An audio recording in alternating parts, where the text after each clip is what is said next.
On the afternoon of July 28, 1986, a young woman left her office in West London to show her house to a client.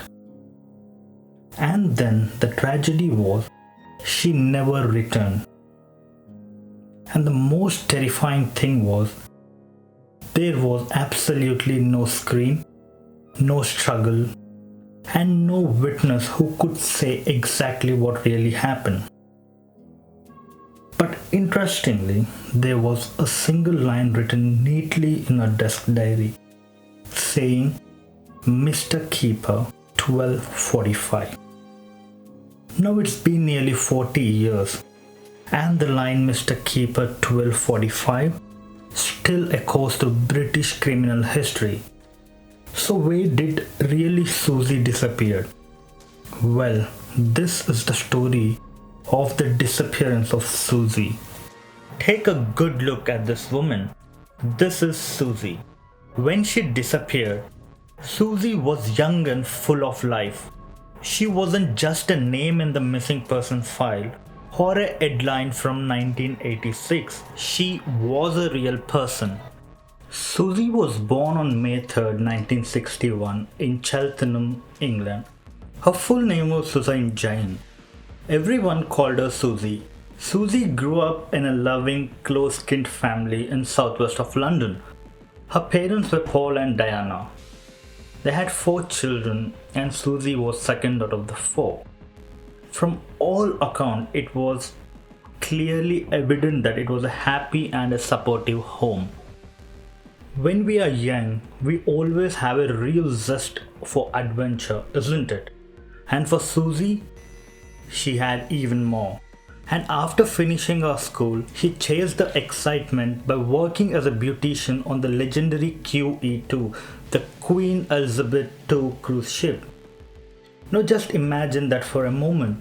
A young woman in her early 20s sailing the world, meeting new people from all walks of life, seeing exotic ports in her 20s. That's what life is all about, right? And for Suzy, she loved it. The glamour, the travel, the freedom of the open ocean. And that's the real freedom, isn't it? When Suzy came back to London, she threw herself into the same life with the same passion. She was an avid skier, hitting the slope with friends whenever she could, laughing as she raced down the mountains. And well, Suzy played sports, loved socializing, and had a wide circle of friends who adored her independence. By 1986, at just 25, Suzy had settled into a job as an estate agent. And while working there itself, she disappeared. It suited her perfectly. She was great with people, charming clients, showing properties with that natural excitement. Suzy lived life on her own terms. She was single, enjoying, making plans for the future. She had everything ahead of her: dreams, travel, maybe starting a family one day. She was the epitome of a bright young woman in the 1980s London, which was ambitious, fun-loving, unafraid to go after what she wanted. But that fiery independence, that willingness to head out alone for a routine appointment, would soon place her in an unimaginable danger. On a perfectly ordinary Monday in July 1986, Suzy waved goodbye to her colleagues, stepped into a white Ford Fiesta, and drove off to meet a client known as Mr. Keeper.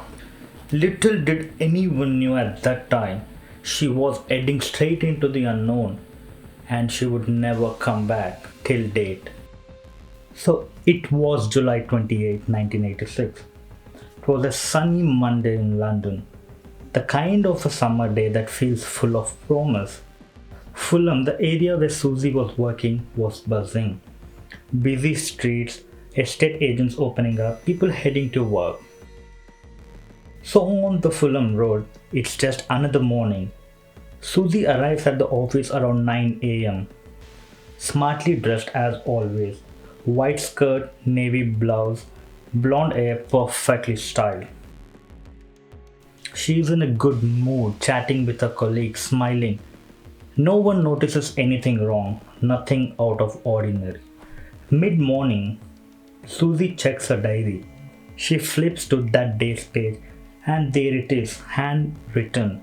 12:45, Mr. Kipper, 37 Scorolls Road, outside showing a house viewing. So the question now is, who was this Mr. Kipper? Was it a new client? Or someone who called in? No one in the office remembers taking that booking. It's strange, right? But Suzy doesn't seem worried. She grabbed the keys to the property, or does she? Some say she didn't. We'll come back to that in a while. And around 12:40 p.m., Suzy says goodbye to her colleagues. See you later. She calls out cheerfully. She picks up her handbag, walks out of the door, and just like that, she is gone. She climbs into a white Ford Fiesta and the registration was B396. Drives off towards Shorolls Road. It was just a short trip. Routine, just like every day. But what happened next changes everything. The road was a quiet residential street in Fulham. Rows of traced houses, nothing remarkable. Witnesses later came forward and they said they saw a woman matching Suzy's description. It was blonde, smartly dressed, standing outside the number 37. She was with a man and the man was in dark suit with dark hair, carrying a bottle of champagne, wrapped in a dark paper tied with ribbon. They were talking and at one point they were laughing, then arguing, gesturing animatedly. One witness saw the man put his arm around her, another saw them walking towards the car. What were they saying? Was the champagne for celebration or just a lure? No one intervened because it was broad daylight and nothing seemed urgently worried. Early afternoon, Suzy is seen no more. Back at office, 2 p.m. passes, 3 p.m. Suzy was due back for another appointment. She is never late, and her colleagues started to worry. Phone calls went unanswered. Evening comes, still nothing. At 6 p.m., alarm bell rings. They contact their family, her friends. Suzy's parents start panicking. Where is the daughter? And around 7 p.m., a breakthrough of sort. Police found a car parked on Stevenage Road, around a mile from Shorolls Road. The car was unlocked, doors open, engine cold. Inside, her handbag on a passenger seat. Purse was still there, money untouched, but her car keys gone. The driver's seat was pushed all the way back, as if for someone much taller than Suzy's 5'7" frame. Hat tossed on dashboard. A single rose in the side pocket, removed from a jacket buttonhole. Signs of struggle? Not obvious, right? But something feels deeply wrong. Night falls, 10 p.m. and Suzy is officially reported missing. The search begins. Police, dogs, helicopters, hundreds of officers. Posters go up overnight. Have you seen Suzy?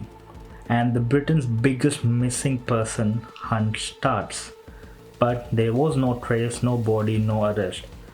Just questions, endless questions. Who was Mr. Kipper? Was he even real? And what happened in those missing hours? And why did Suzy never came home? The hours turn into days and the days into weeks. Suzy is gone, vanished. There was no ransom demand, no sightning, nothing. The Metropolitan Police launched one of the largest missing person search in British history.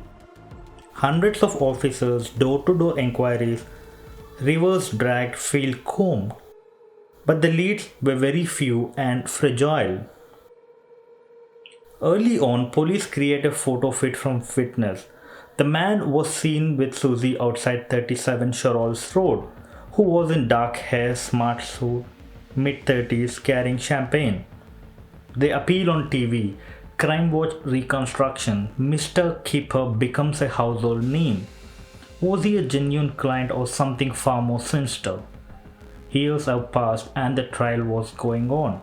And then in the late 1980s, a name starts circulating in criminal circles, and that was John Cannon. Chillingly, just 3 days before Suzy disappeared, Cannon was released from a prison hostel. He served time for rape, but that was just the beginning. Cannon was no ordinary criminal.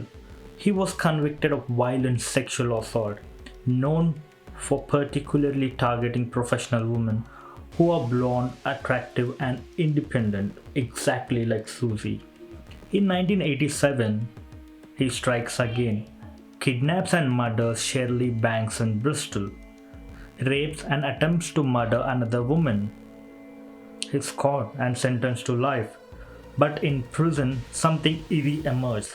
Fellow inmates say Cannon bragged about Suzy, called himself Kipper, his nickname behind bars. Kipper, Mr. Kipper. Coincidence or confession? Look at this. The photo fit from 1986, side by side with Cannon. The resemblance uncanny, right? More links pile up. Cannon had access to black BMW. Witness reported a similar car near the scene. He lived nearby at that time. His ex-girlfriend described him violent, matching the case details. One woman he dated said he proposed with champagne just like the bottle seen on that day. And then police started reinvestigation the case in the 2000s. It was a massive operation, and in 2002 they named him publicly. John Cannon is the prime and only suspect in Suzy's disappearance. But the problem here was there was no body, no forensic evidence tying him directly. Cannon denies everything. And then also the search intensifies. His mother's old house dug deep, and there was nothing. Fields in Peshawar, everything linked to him all come up empty. Insufficient evidence to charge. The case stays open, unsolved. Cannon spends decades in prison, dies in 2024, taking any secrets to the grave. But for police, it was him. They have said it clearly, John Cannon murdered Suzy. But why no charges? Because without a body, justice feels incomplete. This is where the story breaks heart, the twist leads to dead end, and Suzy's family is devastated. But they did not let grief consume them. Her parents, Paul and Diana, channeled into something powerful. In 1986, they found the Suzy Trust, Britain's first personal safety charity, teaching lone workers safety, campaigning against stalking and harassment, educating millions on how to stay safe. Diana, Suzy's mother, was awarded an OBE, fought tirelessly until her passing in the year 2011. Paul continued until 2008. The trust still lives on. Suzy's legacy, saving countless lives through awareness. She was declared dead in 1993, presumed murder, but her story endures, a reminder for vulnerability and resilience. So what really happened to Suzy? Police believe John lured her, abducted her, and ended her life. The evidence points overwhelmingly to him, yet without closure, questions linger. The case changed Britain, made us more cautious, more aware, but most importantly, it keeps Suzy's memory alive, not as a victim, but as a vibrant, loving woman she was. And that's it for today. I'm Sai from SPK Reports. If you're enjoying these stories, hit subscribe for more true crime related stories. And don't forget to drop a comment. What do you think about Cannon? Was he guilty or not? Thanks for watching.